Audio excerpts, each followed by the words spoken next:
Assalamualaikum warahmatullahi wabarakatuh. Saya Ani Reza Husnita dengan NIM 242104040001.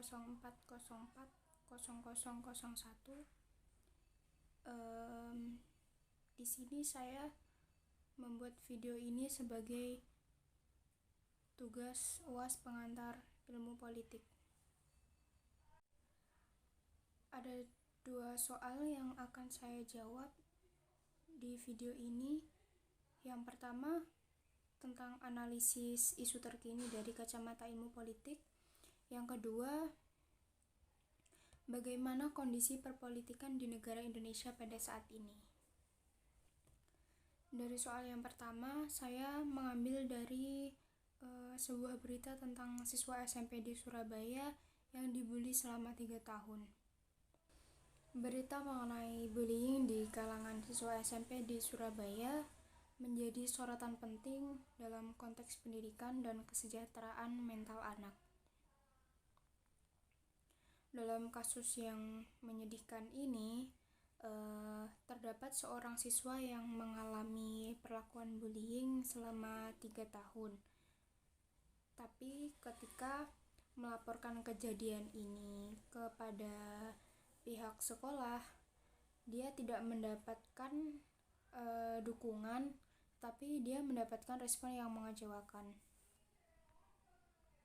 Dari analisis terhadap berita ini mengungkapkan bahwasanya ada beberapa isu krusial, mulai dari efektivitas kebijakan anti-bullying di sekolah hingga tanggung jawab pihak sekolah dalam melindungi siswanya. Nah, kasus ini sendiri itu tidak mencerminkan dinamika sosial di lingkungan pendidikan, tapi menyoroti perlunya pendekatan yang lebih empatik dan responsif terhadap masalah bullying.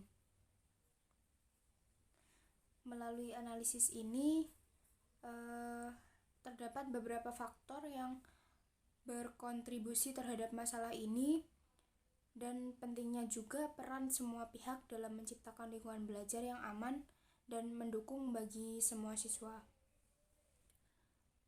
Faktor yang pertama yaitu kekuasaan dan otoritas.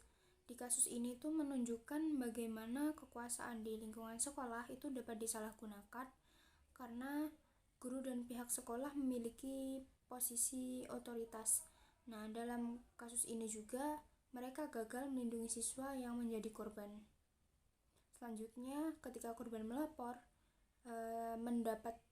mendapatkan reaksi negatif dari pihak sekolah yang menggambarkan penyalahgunaan kekuasaan. Nah, alih-alih mendapatkan dukungan,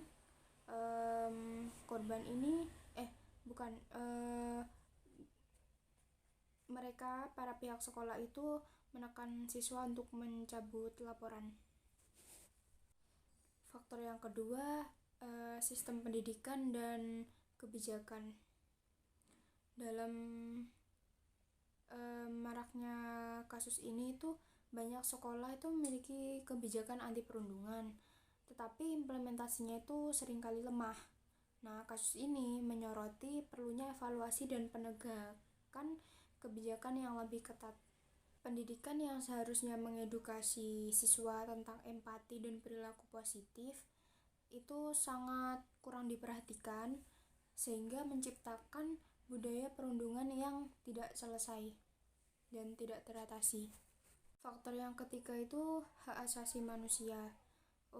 Perundungan itu kan merupakan pelanggaran terhadap hak anak untuk mendapatkan pendidikan dalam lingkungan yang aman dan mendukung.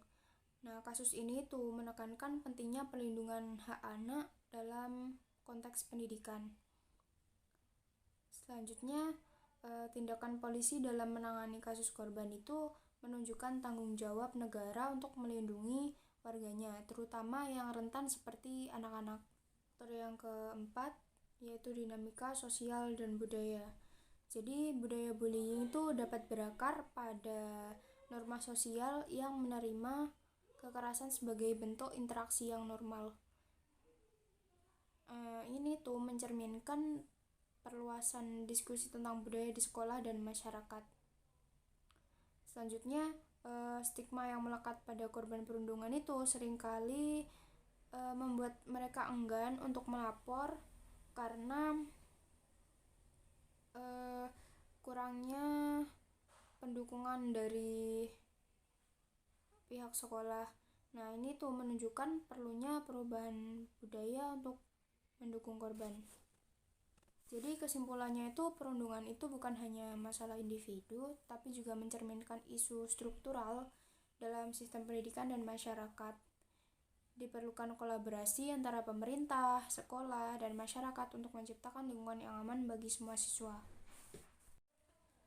Selanjutnya itu soal yang kedua tentang bagaimana kondisi perpolitikan di negara Indonesia pada saat ini. Jadi kondisi perpolitikan di Indonesia itu dapat digambarkan melalui beberapa aspek penting yang mencerminkan tantangan dan dinamika yang sedang berlangsung. Untuk yang pertama itu ada krisis politik dan polikritis. Jadi di sini Indonesia itu sedang menghadapi yang disebut dengan polikrisis, yaitu penurunan nilai-nilai demokrasi, disrupsi digital, krisis lingkungan, dan merosotnya kesejahteraan ekonomi masyarakat. Dari para akademisi itu mendorong dan para akademisi dan pakar itu mendorong perlunya penanaman kembali nilai-nilai demokrasi dan politik emansipasi untuk melibatkan masyarakat dalam proses politik. Selanjutnya yang kedua yaitu stabilitas politik. Meskipun ada tantangan, stabilitas politik Indonesia itu relatif terjaga. Jadi tidak ada kekerasan politik seperti dalam pemilu pada Februari 2024 lalu. Itu masyarakat itu umumnya percaya bahwa pemerintah dapat menjaga keamanan nasional. Nah, hal ini menunjukkan bahwa elit politik di Indonesia masih menghormati aturan demokrasi meskipun ada perbedaan pandangan dalam pemilu. Selanjutnya, Indonesia itu kan dikenal sebagai negara dengan keragaman agama. Nah, dari sini tuh terkadang muncul isu identitas agama yang menjadi alat politik. Jadi dengan sejumlah partai dan calon pemimpin itu menggunakan simbol-simbol agama untuk menarik dukungan. Dari sini